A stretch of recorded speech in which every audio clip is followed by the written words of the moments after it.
Good morning, good afternoon, good evening, wherever you are in the world. My name's Don Robinson. Welcome to the November edition of SM Advanced Forum, SMAF for short, on this auspicious November the 5th.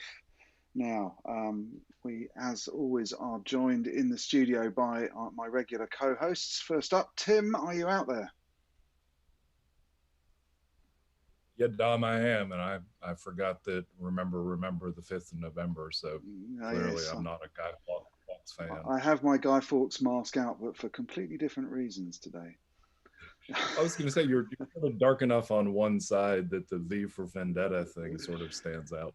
Exactly. I did think about Anyway, getting the full avatar branding this week, but I haven't got around to it. so how's life in the UK? How's work in the UK at the moment?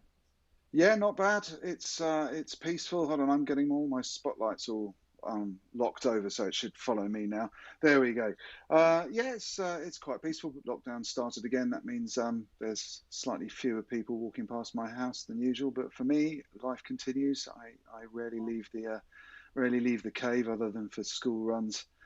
So yes, the internet shopping still arrives. Not much has changed really. How about in your neck of the woods? Let's do the virus quickly at the beginning of the session rather than linger on it. All right, there we go. Okay. Here, some of the schools have gone virtual. Michelle is still teaching like normal at her school. I've of course been working on the farm, felling trees and driving that crazy device that I bought a month and a Oh half yeah, ago up this of hills. Seem to have survived. Um, Virus wise, in the states, it obviously and Mark East will come up next and can talk about maybe the West Coast, but here in the South, it's still pockets because it seems very much in the rural areas. It hasn't hit with as full of force as it's hit in the urban areas. Mark East, we have two Marks on today, but Mark East, you're on the West Coast. First of all, let's not talk election. no, you're banned from Other that than today. All the we're I in Americans don't are know. I banned don't know from what you're talking talking about about. politics. Yes, certainty exactly. phase. Is there an election going on? Anyway, Mark, how are you doing? I'm doing great. So yeah, we were doing well there for a while, and officially as of this morning, San Diego, where I am, is on the widespread tier of COVID outbreaks. So whatever, it is what it is. You Um, just wonder if Trump's comment about it's over and done is sort of George W. Bush's declaring victory against exactly. Yeah, mission accomplished. mission. Yeah, not quite. But we'll get there. Everyone's I'm just, as we slide into the holiday season here, it's just a matter of, figuring out how to manage that piece. It's really the first time it's kind of, bummed me out that we're unable to hang out with family and that sort of thing. So Well, and you in California have those sort of really weird laws that only three households can come together. Everybody has to be 6 feet apart I for mean, they're things. not laws, they're guidelines, but yeah, it is what it is. I have two parents in their 70s who are over here quite frequently hanging out with my kids, so I need to be as careful as I can. And other people are gathering for Thanksgiving, and I wish them well. But this year it'll just be a small gathering. So A family gathering. That's good. Awesome. yeah, exactly. And jumping across the pond, I guess, to Europe, we've got Mark DeYoung standing in for Eric today. So you're not going to talk anything about Wisconsin politics at all, I hope, since you're taking Eric's part. Wouldn't even dare to talk about politics now. It's actually big news here if you look at the elections, right? It's taking over news as well here. So it's not only in the U.S. what's on the news, but here as And, well. and what about COVID in your neck of the woods? I know you're up on you're in the Netherlands, but you're I'm close in to the Netherlands, yes. So we are in partial lockdown, basically. So bars, restaurants are all closed, whatever, but shops are still open. We have limitations in we can now be with two people outside at the same time next to each other, and that's it. Weddings are down to 20 people, funerals up to 30 people. It's all like very small, but it's doable. But And are the pubs closed like they are in the UK? Yeah, everything is closed. Okay, got it. Everything is closed. Yeah, so no fun. And then from a first guest standpoint, we have Katy. Katy, first of all, introduce yourself and then tell us where you're based. Yes, my name is Katy Oberdiek and I'm based in San Francisco. Like if you like to have a COVID update here, a little bit similar, we have only outdoor dining, but I feel people are here really, really good with the social distancing and wearing masks, and the numbers are not terribly high here, but yeah, everyone is very cautious, it seems. And so I used to work in Palo Alto and I would ride Caltrain all the time. And I've heard Caltrain ridership is down like 95% during this period of time, which is fascinating. Yeah, the same for Muni here in the city. I see buses, driving by pretty much empty. It's crazy. I remember you could come into Fourth and King on Caltrain, catch, Muni Amtrans there, and always were sort of fighting for space. I guess that is the one upside if you're willing to do public transportation in the Bay Area right now.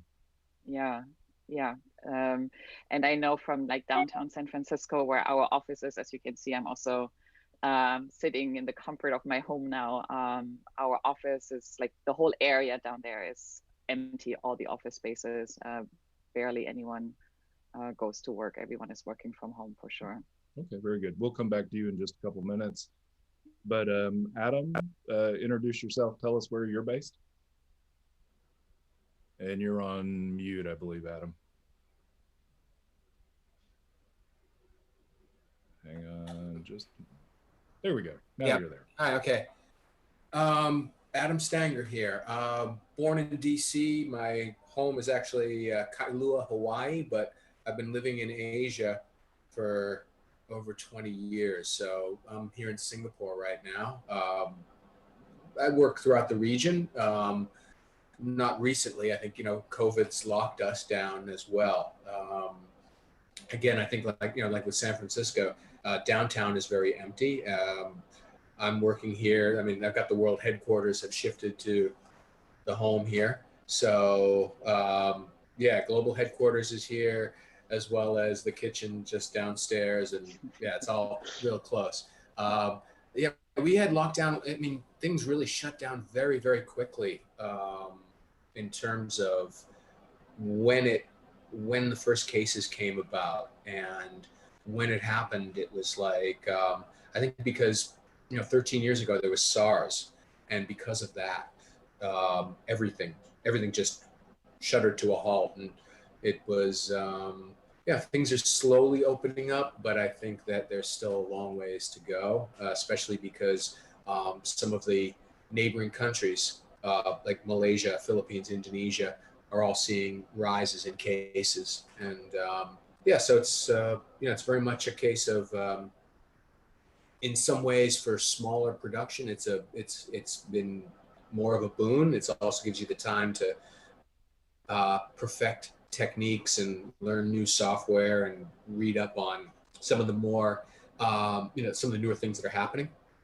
But I think it's Singapore is probably one of the better places to ride out the pandemic, I believe. And you mentioned SARS, and of course you had H1N1 and others like that. Do people in Singapore sort of say, okay, we know this drill, we've done this drill before? I mean, it used to be in the States, we would see people show up from Asia wearing masks and it would look strange, and now everybody's wearing masks. No, it was pretty, I mean, I remember this was back in February, first week of February, and I was doing a shoot at, we were doing an event at a hotel, and just down the street, there was an outbreak because there was another event. Some people traveling from China had brought COVID. So second day of the production, as soon as we got to the hotel, there was temperature checks. And you see people starting to wear masks. And in Asian countries, that's actually quite common, especially if you have, I mean, you see it even in like Japan and Korea, people have colds or flu, they'll wear a mask. So there's never been like a, I mean, it's not like, it's not about my freedoms or anything like that. So it seems it's more culturally accepted. However, when things really started getting heavy, masks were mandated like right away. And it's been, I mean, even now when you go out, unless you're jogging or riding a bike or doing some sort of exercise, you got to wear a mask. And it's yeah, I mean, it's just, they've been giving out masks. They've actually had 2 times here, you know, where people, the government in Singapore has actually had mask distribution things, and you know, people are customizing their masks now with you know, fabric painting. I've seen some LED ones as well, which looks pretty interesting. So, but I think that it's yeah, I mean, the idea that when, you know, like we've had SARS here, you've had MERS, you've had Zika all here in the past, what, 12 to 13 years. I mean, it seems like every 4 years is a pandemic, but it's like, you know, some new disease comes, but people take it really seriously right away. And that's pretty much, you know, it's an inconvenience and really changes life. But I think that it's something that, being an expatriate and seeing what's going on in the United States, I think there's some things that could be learned from some of the experiences here or in Korea or Taiwan. Yeah, I've seen one big difference. I think is also the attitude of wearing masks. I mean, in Asia, I know a lot of people wear a mask even if they have a cold, just to ensure they don't infect others. Where, at least in Europe, I'm not sure how this is in the US, but a lot of people here have the issue, think they need to wear a mask to protect themselves, which is a totally different way of looking at it. I'm not sure how it is in the US, Tim, but or Mark, but I see this in Europe as a big difference in just mindset. Yeah, no, that is the mentality, at least in this part of the country, is it's to protect me. What's funny is people will take their mask off and sneeze, and I'm like, that sort of kills the entire point. Dom, pick up the first topic. I'm going to reset something here on my machine to see if I can get my audio to sound a little better.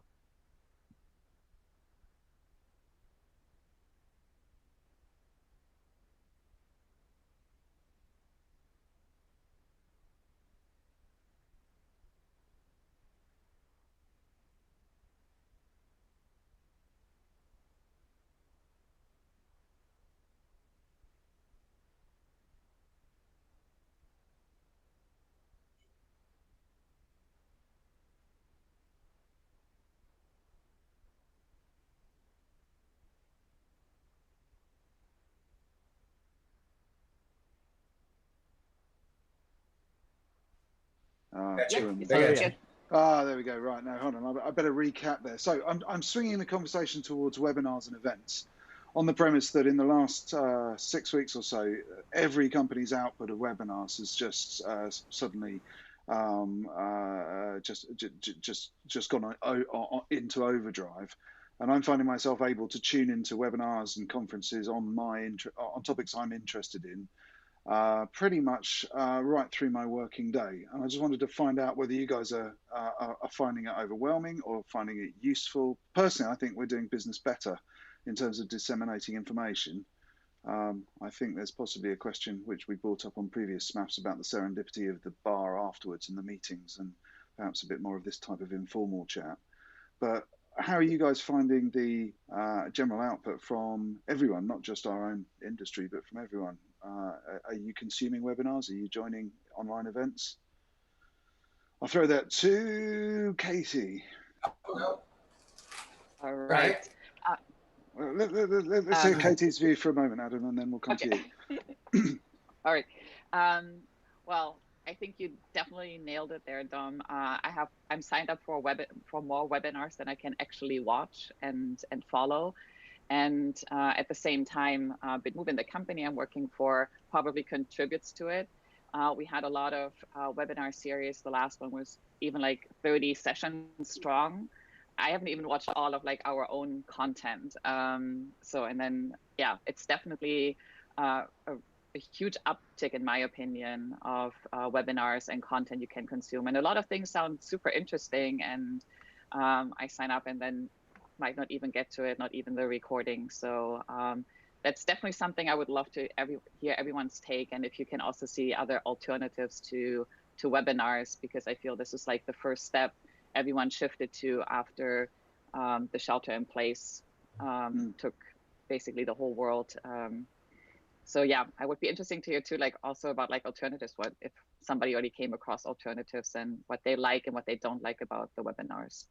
How about you, Adam? You leant forward. You had some comment. Webinars and podcasts. I think over the past couple of months, I've just started. I mean, there's always something on, and we have.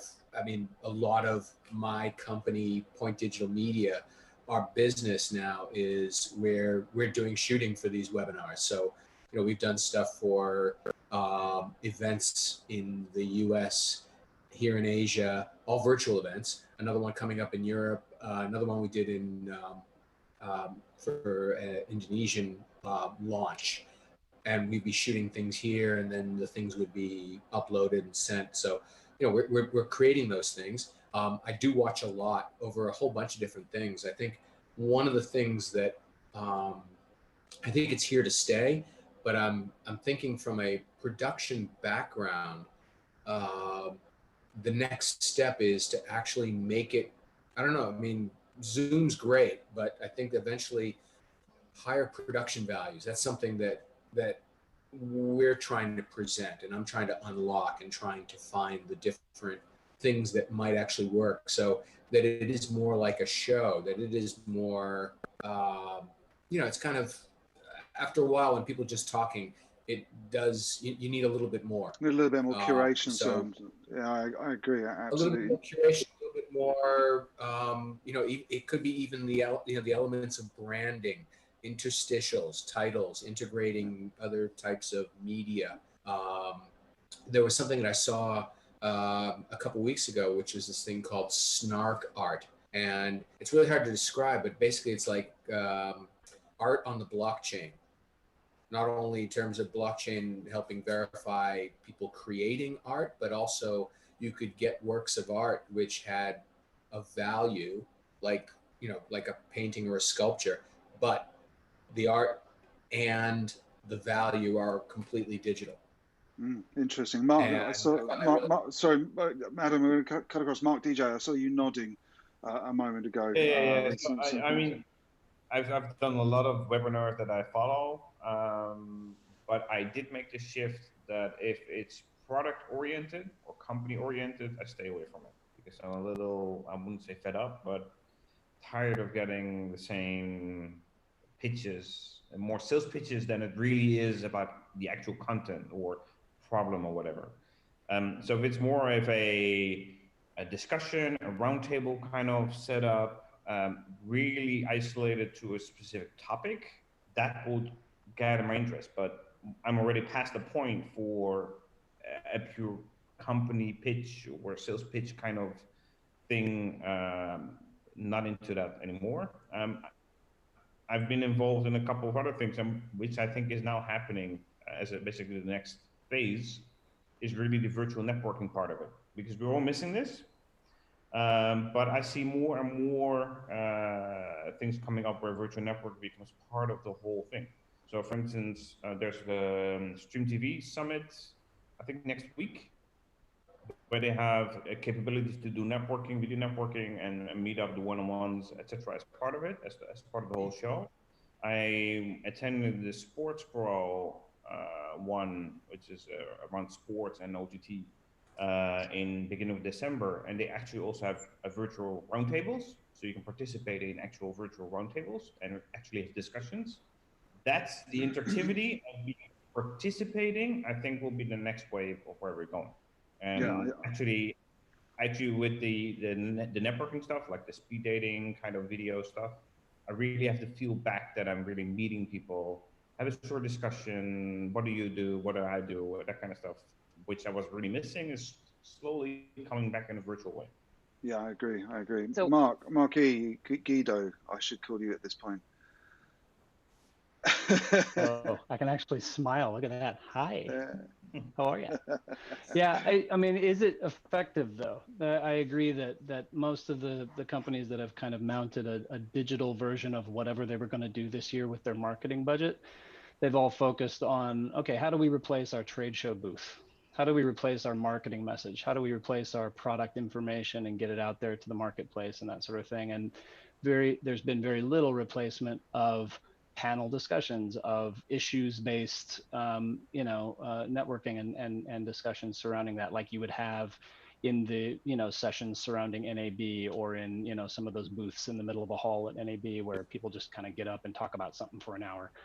There's very little of that because it doesn't make a whole lot of sense from a marketing perspective. So I think if we can find a way to push towards that, to really make a virtual conference as opposed to a trade show, do you know what I mean? It would behoove us to do that, because I think we're losing the ability to kind of advance the technologies that we use spontaneously like we normally do, because we just don't have that those water cooler discussions happening like we normally do. Would you agree, Don? Yeah, I There's think one big difference. Go on, Mark. Yeah, there's one big difference. I think I had a discussion this morning about it with somebody else. I think the actual networking part, like, hey, I don't know you, let's have a little chat and all that kind of stuff, and the right type of discussions you can really do in a virtual way. However, and again, this is my commercial background, building and maintaining relationships as such, that's something you cannot do in a virtual way. Will only be happening in really physical, having a beer, being whatever, talking to whatever 3 a.m. in the morning at an event or whatever. That's something you cannot replace at all. That feeling, it's just not that there, and that's where actual real relations are built.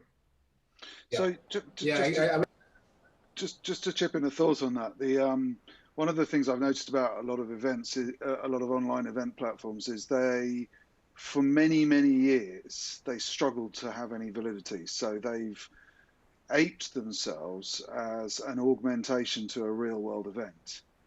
And in the last 8 months, as real world events have fizzled out and the burden's fallen onto the virtual event model, they've expanded what they were doing to augment real events.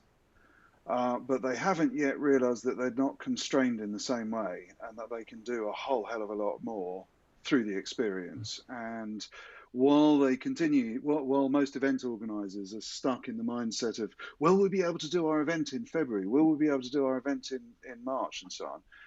The entire world is missing the opportunity that we've done it. We've finally moved the entire world into a mode where they can actually disseminate information using video in a highly interactive way, and everybody's doing it. And what we don't want to do is, oh, look, we're all open again, let's just forget about what we were doing online and we'll go back to what we're doing. What would, in my mind, be great is if the online meetings can really accelerate despite COVID, so that I can sit here all day interacting with people, learning through a business TV-like medium as an adjunct to my work all day.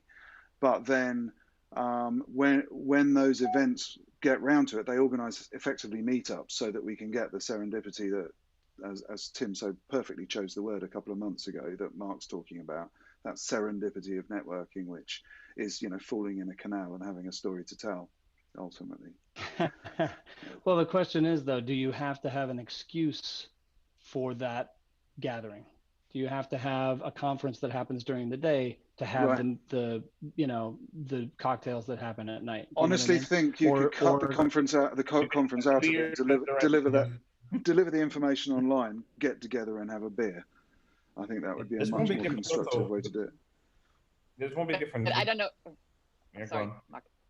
Yeah. No, I don't know. I definitely also see already like a rise of things like from beer, wine tasting, chocolate tasting, whatever, where you get together in smaller groups. And I don't know if you guys already experienced something like that, because I agree. I think like the part that's missing is the engagement and the interactivity. You don't want to be like talked to the entire time, right? So really find like a good balance of like these smaller groups where you can build the relationships, because I feel, I must plug there actually. One of the groups we've been working with on my radio show has come back asking if they can do a big Christmas party for their market research conference group. So we've been doing these through the year for them, but they're like after parties for conferences, which they do virtually, and it's just people drinking together on Zoom with a DJ basically. But they want to get highly interactive, so we're going to be we've got to sort of push HTML5 area, and we're going to be pushing quizzes and karaoke tunes and rerouting all the audio through the night to cause chaos. And yeah, they're already taking bookings for their Christmas party, so.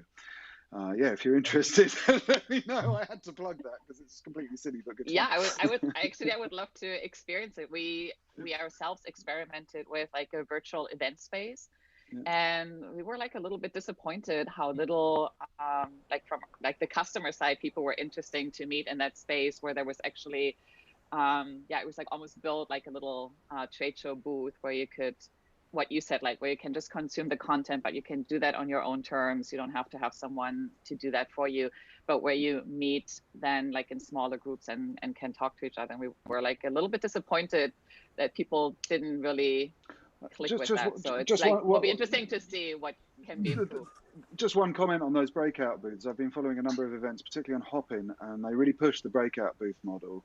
And personally, I think in the virtual context, it's completely counterintuitive to me to create a breakout room, because for me, for 25 years, all I've struggled to do is get people to hit and open a URL. And in the event space, what we seem to be doing is getting people to hit and open a URL, engage with the stream, and the first thing we want to do is steer them off somewhere else.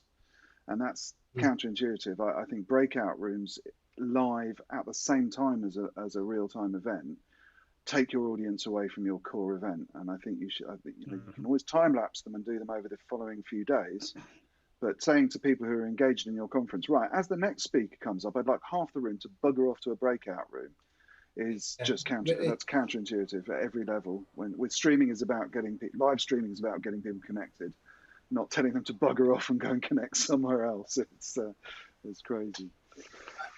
And I think the way it's laid out, it's almost like a painful reminder of the way things used to be, and it just falls short. You know, it's not like, I mean, it's just sort of like, oh, we're trying to make it like it was in the before time or something. It's the natural, it's the natural human tendency to try to find an analogy for what we're used to, right? And you'd think, what are we, 10 months into this now? Like, I guess 7 months of real hardcore, lockdown. We still haven't found a way past that, analogous sort of behavior. And I feel like I agree with you, Mark. I'd be interested, like, let's go around the table. My question is it possible? Is it possible to have a compelling online experience that allows for spontaneous networking? Specifically, let's not talk about the messaging and the marketing. Spontaneous networking and the interconnection of people within the same industry to just build a personal relationship. Is it even possible to do that at all, or is it a total exercise in futility? What do you think, Adam? I think I don't know how yet, but maybe I'm just optimistic. I think it would be possible, but I think what's really important is you probably have to look at it, how you assemble, how you make the space, the interface, or the rules of engagement, and really toss out old sort of protocols or what we thought, what used to work, and look at the digital tools that we have and try to make something that is, pretty much, I guess, looking at it from how we went from DOS to, GUIs, where, basically toss rules out, look at it, approach it with a new perspective. It may take a while, and it might be something that, whatever it is, we may be seeing pieces of it yet, but don't know it. But I do believe that it is possible, but not likely in a sort of, not using an analogy of something that was like the way it used to be, because we're all getting used to having a remoteness, working from a distance, working at home, having I mean, the contacts that we make with people, we should treasure them, and it really should be very special and very profound. It's just that, how do we do that in a digital way? And then Right. without it to, like, hi, I mean, I don't know, just, I'm still trying to figure that one out, I think, because it might be a really interesting, revolutionary way to open up the business and change the industry. I think it's I think it's the next killer app for sure. Mark, you had some thoughts? Yeah, so I mean, I think from a professional point of view, so if you look at the business in general, I think it could potentially be completely replaced. I think that potential is there. Maybe not for all the content, not for all the industries out there, but I think for a majority of them, absolutely. Like I said earlier, the personal touch of it, the personal relations you get out of it, that is something which I think will be very hard to replace. On the other hand, what it will also enable, and I see this happening now. I mean, you see audiences that were normally whatever factor X for a physical event have now quadrupled or even more into a virtual event. So the reach of those events gets much higher. So the possibility of you meeting other people that are like you in other regions even, right? So because I'm sure you have we have here Singapore, 3 people from the US, Europe, all in one single meeting. Normally we would only travel to one single location, IBC, NAB, whatever, and a lot of people would just miss out. Now we make it more democratic in terms of making this available to a lot of people. So I think that will also influence the industry and how we cope with things and how developments maybe go. Maybe things will go faster because of the way of how we are able to interact with all kinds of a lot of people in a more virtual way, regardless of location, regardless of culture or background or whatever. So I also think it opens up a lot of new opportunities that we've not really thought of before, being in like the limited way of thinking of physical events. Yeah, and I would completely agree. Katy, did you have some thoughts? Yeah, I mean, I'm actually super confident that because we don't have like any other choices right now, and I already see like if it's like a new employee that joined, you have to build a relationship, right? And I think that's all going really well, and maybe it's also because my family is far away on a different continent, so that there will be ways to find like to keep relationships vibrant, even though you never met the person. Like let me be clear. I don't want to interrupt, but let me be clear. I'm not necessarily asking, is it possible to build a personal relationship with someone or maintain a personal relationship with someone digitally? What I'm asking is it possible to forge a personal relationship with someone spontaneously, like you would at a networking event, like you would at a trade show, where it's just, hey, have you met Harry? Harry's in, this, he does this, here, buy me a drink, let's talk. That, that is that type of thing even possible in this context, or is it unattainable? Is it something that maybe blissfully is unattainable? Is it something that we will strive for years and never quite fully achieve? In which case, that's fine with me, and I'll explain why in a second. But what are your thoughts?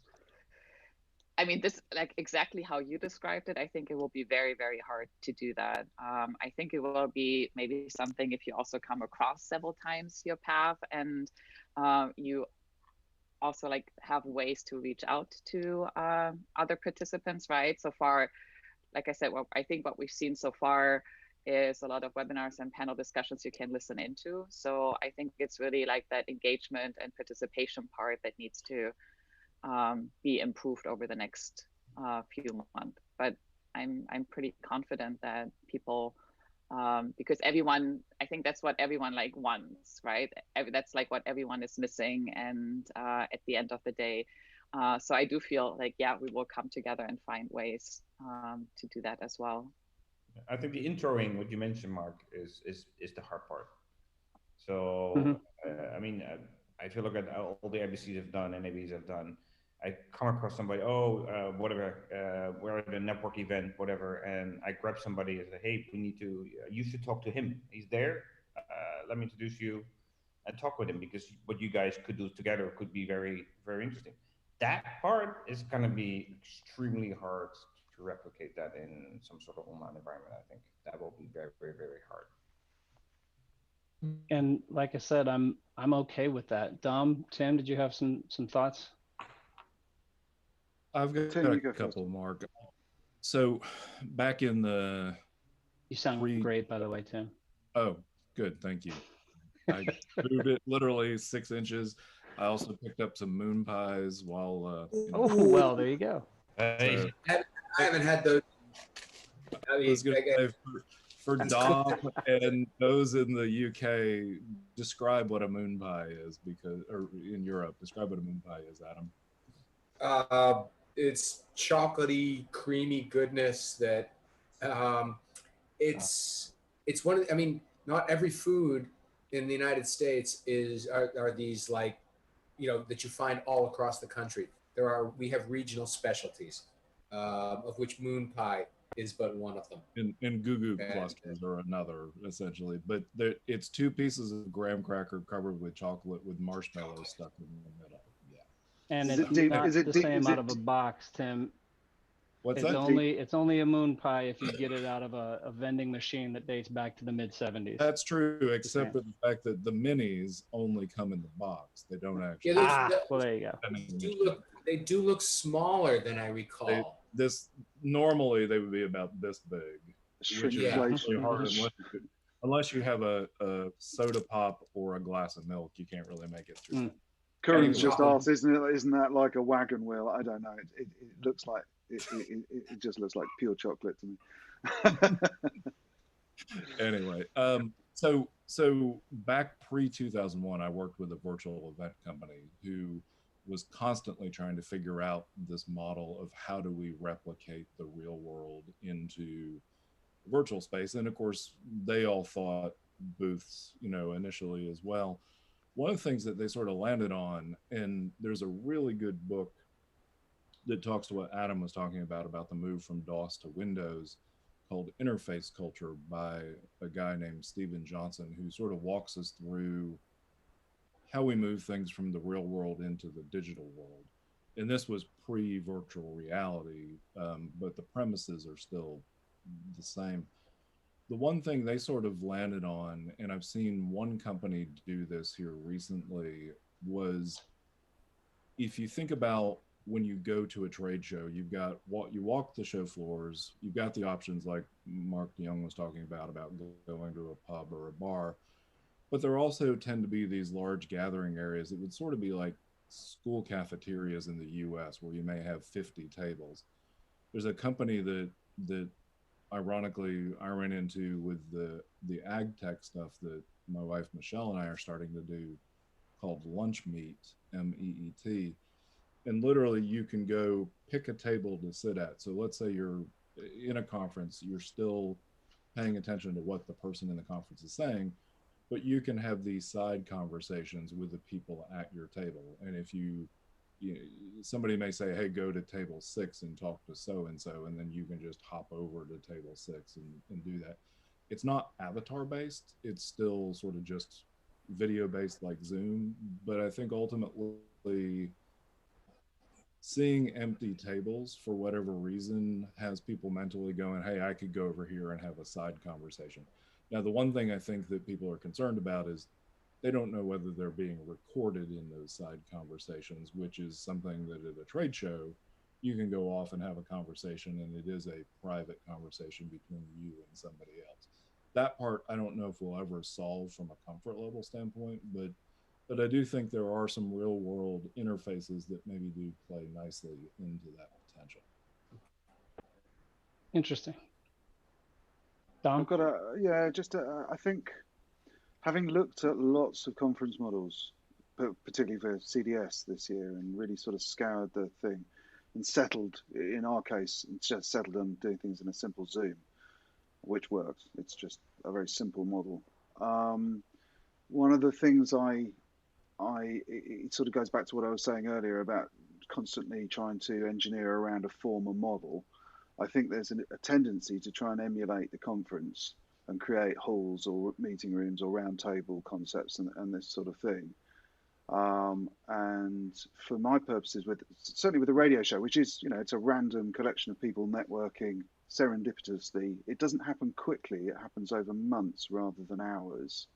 But the entire crowd on certainly our Wednesdays and Saturdays, which is weird being the Thursday night show, but that's just a long story. But our Wednesday and Saturday crowds have never, or hadn't until very recently, none of them had met, but they've become a group of several hundred friends who, just make the moment of Wednesdays and Saturdays to come together, and they've got to know each other during the lockdown. So I'm sure it is possible to happenstance new relationships through the internet. I think the trick is not to try to go into the internet into a virtual room, but to be where you are using the internet to connect to other people who are where they are. So I think, strangely, I think one of the most powerful tools for synchronicity, one I've been really researching the last few weeks, is IRC. It's kind of fizzled out now and being replaced by all sorts of alternatives. But IRC was incredibly powerful, and chat rooms, even in Zoom, in text chat rooms, are as close as you're going to get as a tool that can enable people to link synchronously with each other. And they're extremely good at going from a public statement into a private messaging session instantly without feeling like you're interrupting people. I don't like going into roundtables or into things where I might be expected to speak without really knowing what I'm joining, because it's like butting into a conversation.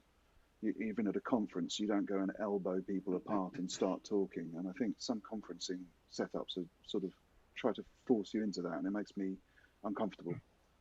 So yeah, there's a way to go. There's one additional thing which I think is happening as well, which is basically side by side what's happening.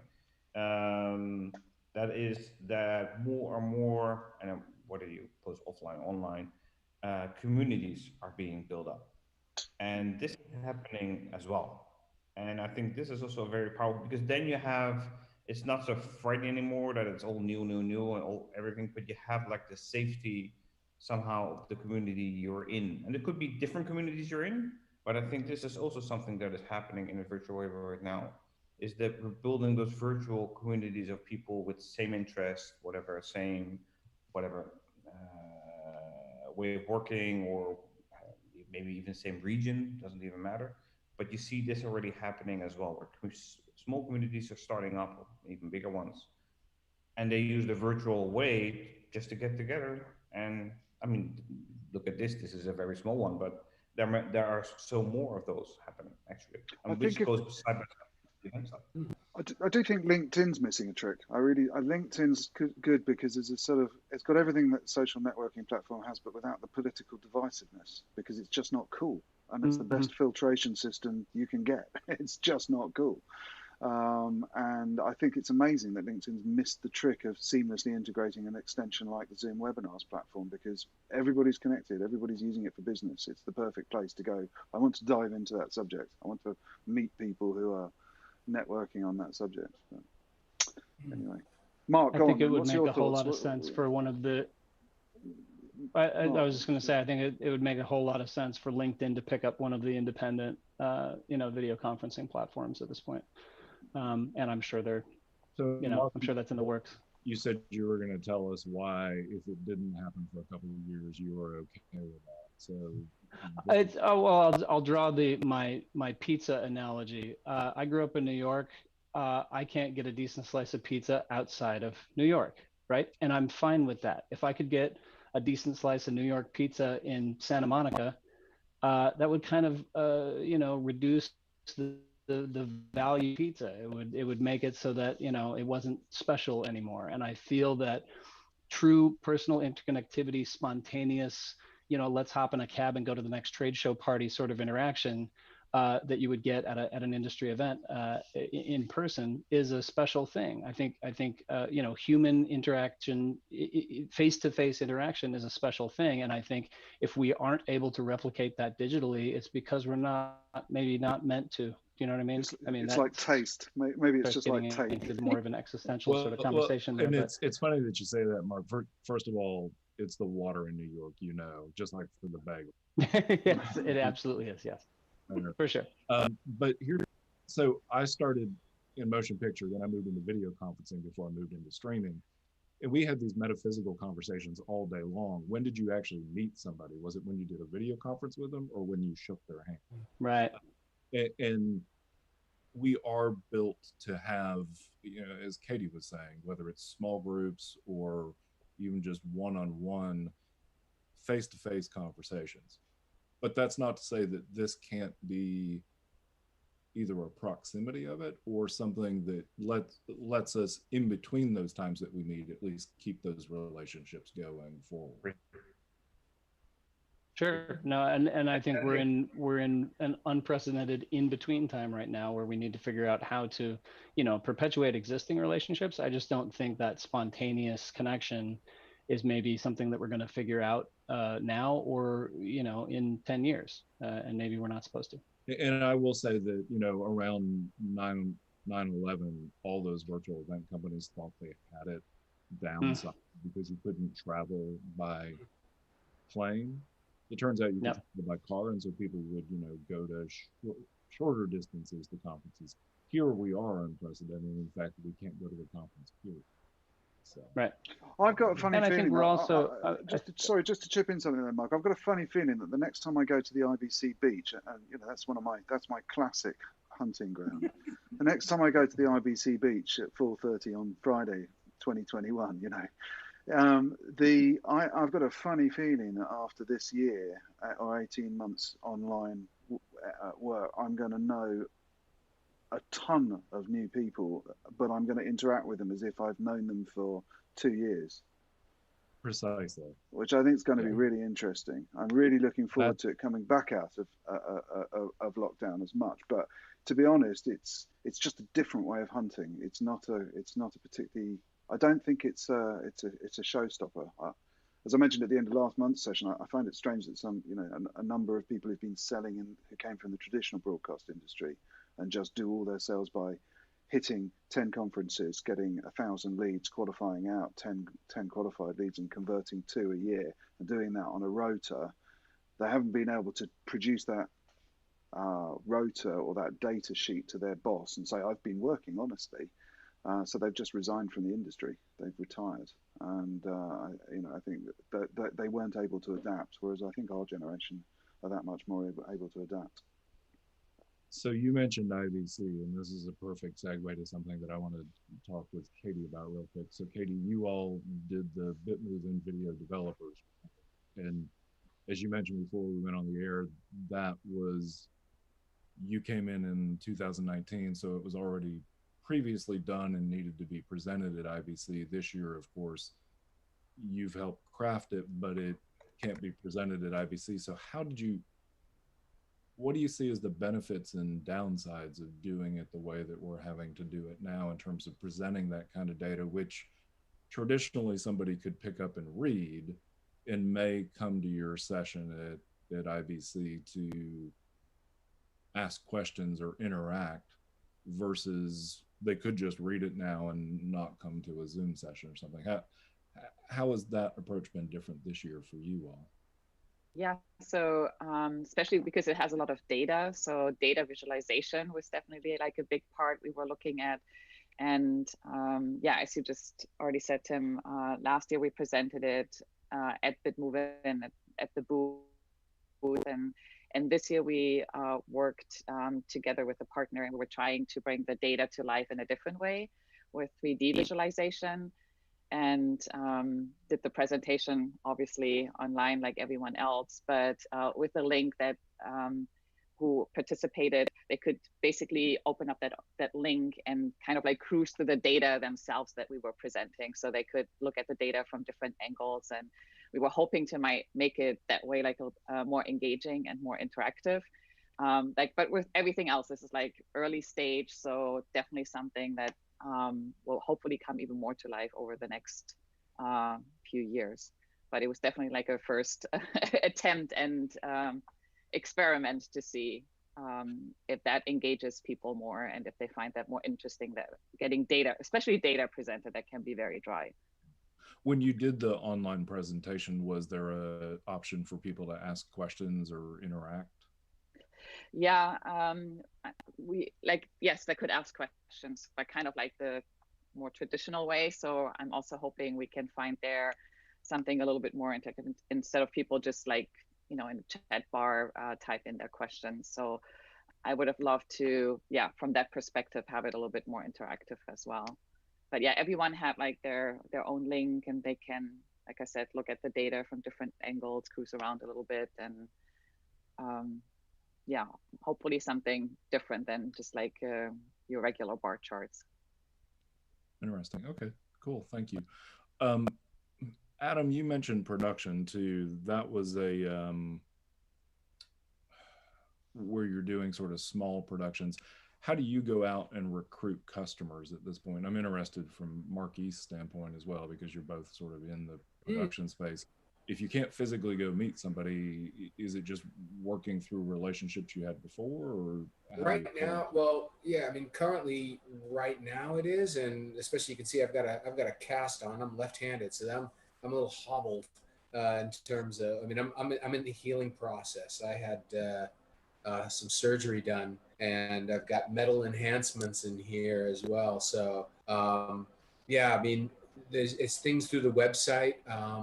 One of the things that I had done before and had started to do it even before COVID happened was to broaden my client base as well as my collaborators, so that I'm based in Singapore.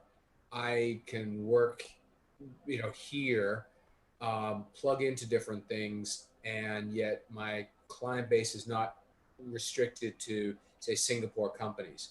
I prefer trying to work with multinational companies, and then also teams of people that everything from motion graphics editing throughout the region, as well as in Australia and even in the United States, which is also where the customers are.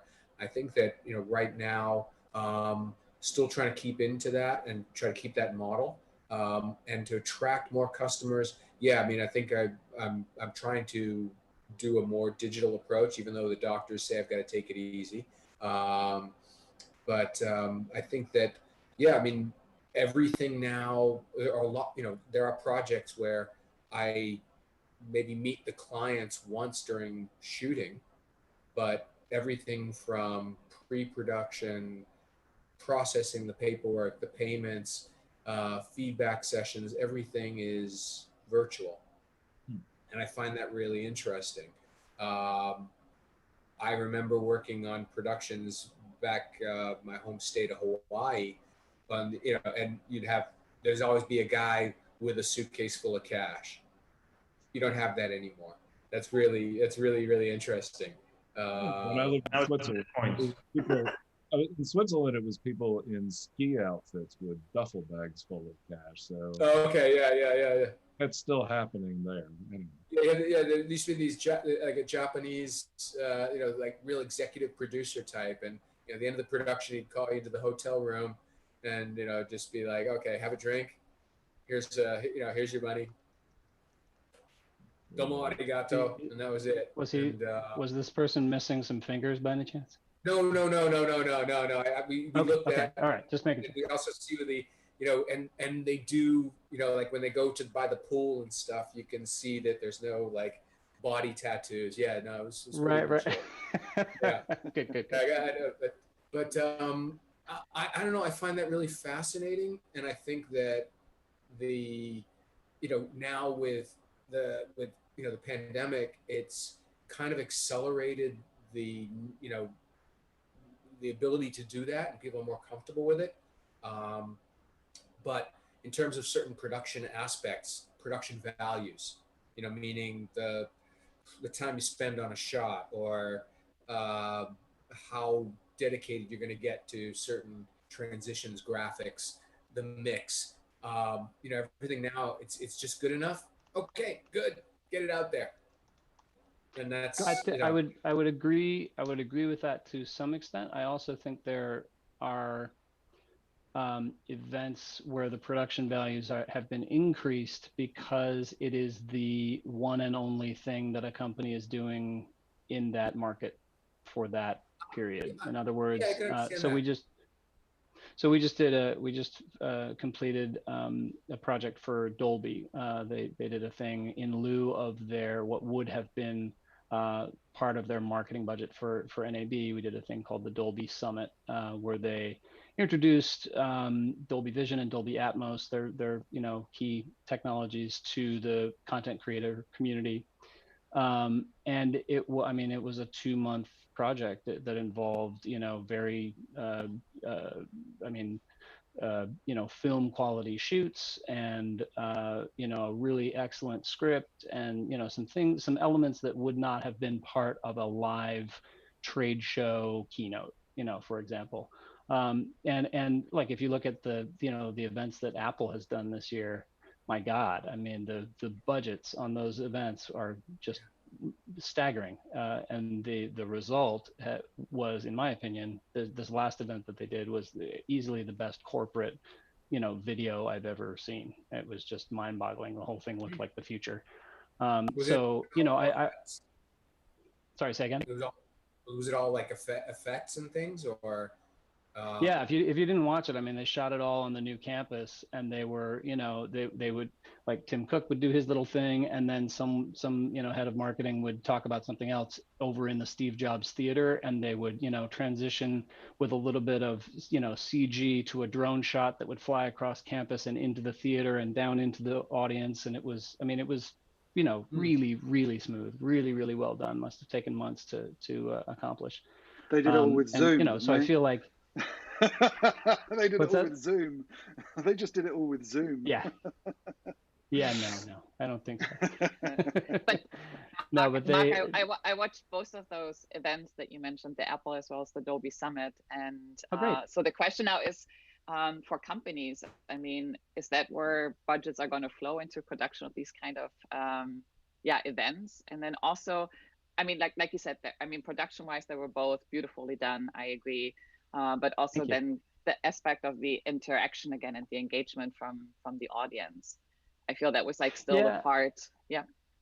So in the case of Dolby, I mean, there wasn't much interaction in the case of the Apple event. For the Dolby event, we implemented and I'm going to not wear my marketing hat for too long here, but we integrated a platform that we have called Mukana, which is a real-time Q&A platform. And we threw up a QR code every once in a while so that people could scan that QR code and join the conversation, right? And that was the extent of it. There was like a side chat room basically. And it was kind of a second screen experience. Like, you'd open it on your phone and you could chat and you could ask questions as you were watching the event on your Apple TV or whatever. And it proved, I think there were a few hundred people asking questions in there, and it was a somewhat compelling experience. I think there's a lot to be done in terms of improving interactivity in those large kind of keynote sort of events like that. I don't think we've quite nailed it yet, even in that context, but we're getting there. Is it possible to see that still? The summit, yeah. I'll shoot you a link, and Dom, I don't know if you want to post it when you post the VOD. Yeah, I can drop it into the chat room. The chat. It'll just sure. Yeah. Because I mean, finding the secret sauce for the interactivity that goes beyond something like Slido, I think is something that I've actually been very active looking at over the past 4 months. We've actually built some things, integrating Slido or similar types of things, and it's just trying to find something else that's a little bit more compelling and a little bit more. Instead of typing out, I mean, if someone can. If speech to text or some other ways to be able to get people more involved, because people might have a question, but they just can't be bothered to start punching things up. I think that's one of the things that's some of the feedback that I've received. And sometimes agreed. And I think, I mean, this one had a little bit of a special requirement there, in that it was the first, to my knowledge, it was the first live event, in that we were playing out the content live, to be presented in Dolby Vision, HDR. And so we were using a specific player ecosystem to play out the content and that sort of thing. So we couldn't really bury it inside a UI that included chat or included Q&A and that sort of thing, which is why it needed to be this kind of second screen experience, which again, it was fine. People used it, people enjoyed it, but it is abstracted from the content. It is abstracted from the experience, and it is something that you really actively have to want to engage in it. It's not you're not just going to get walk-in business, if you will. So again, I think there's a lot to be done there in terms of enhancing the spontaneity of that communication, for sure. I think this is another one of those marks that sort of argues back to the physical in person as well. Because if you think about the way that DTS presents or Dolby presents, they typically do this in a theater that's a very controlled environment with, with their sound system, their projection capability, so that they show the industry what it's capable of. To a certain extent, what it sounds like you all helped solve was the let's have questions, let's have interactivity.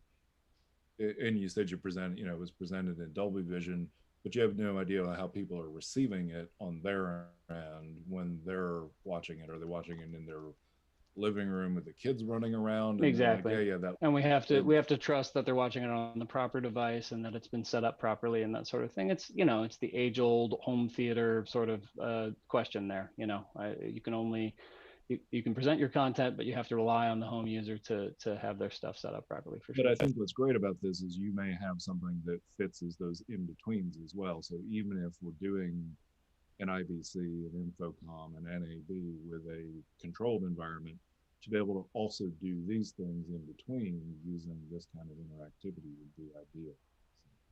Yeah. And I think people found it, compelling enough to engage in it, and Dolby got some great feedback, and I think the people watching were able to interact directly with the people they were seeing speak. Where you might go to a keynote, at CES or NAB, and not be able to speak to the keynote speaker because he's just mobbed by people after the fact. And I think every single person who asked a question of some of these, EVPs at Dolby got an answer. So that's compelling. Well, yeah, and having gone to CES just before all this happened, one of the events that I went to, I didn't use my press badge, so I sat 65 rows back from the keynote person. The other one, I used my press badge and sat 2 rows from the front, so it made a complete difference in terms of the experience as well. Yeah, for sure. Dom, I know we're at the top of the hour. Let me also just say real quick, it's lunch pool, not lunch meat. Aha. Yeah. So let's lunchpool.com, and if you don't mind also putting that in, Dom, when you put up the VOD. I'd say go ahead and take us out, Dom, in terms of just doing a quick round robin, and then let's go on for the end of the day. Let's do a quick thank you. Well, first of all, thank you to where are we? There we are. Thank you to Mark. We'll just wake you up briefly. I'm going to get you a poster to brighten up your wall for the next one, but thank you so much for standing in at the last moment for Eric, and I'm sure we'll see a lot more of Mark over the next year as our erstwhile stand-in. It's been great. And of course, we have 2 Marks tonight, or actually maybe this one is Guido, so thank you very much to Anonymous for dialing in. I hope you will be wreaking havoc all over the place tonight in every part of the world. I shouldn't be saying that on a broadcast, should I?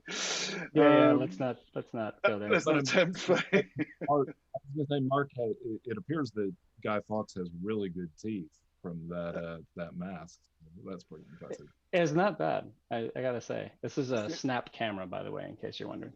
It's the Anonymous dental plan. It's a good one. Of course, Tim, thank you very much for playing host for us. It's interesting. Your voice codec was your voice codec. I noticed it was muffled, and then when you were lingering on camera for any length of time, the bit rate on your audio picked up, and I think it was something to do with your Wi-Fi speed and so on. So there's a little diagnostic for you. And free of charge. And Adam, thank you, and I hope that shoulder continues to get better. Me too. Thank you. I mean, great virtually meeting you all, guys, and I really enjoyed this, and love to do it again. And I look forward to getting some music going with you as well once your shoulder's better. So 2 weeks from now, the doctors say I can get back on the guitar. So awesome. I'm getting ready. Very good guitarist who comes with my recommendation. That's brilliant.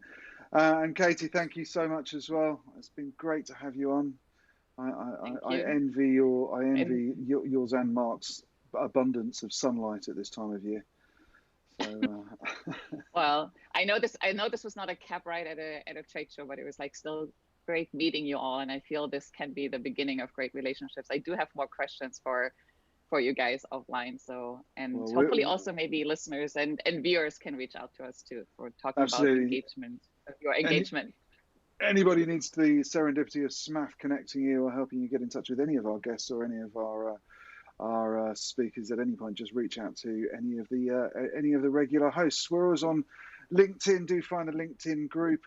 It's a way to keep up with the updates and so on. Next month on December the 3rd, same time as always, first Thursday, 5 o'clock UK. Adjust your local clocks. We have Alan McLennan and Madeline Olson joining us. We'll be back then. In the meanwhile, have a safe and enjoyable month. Keep streaming and doing all those good things. It's been, as always, a wonder to see you. See you next time.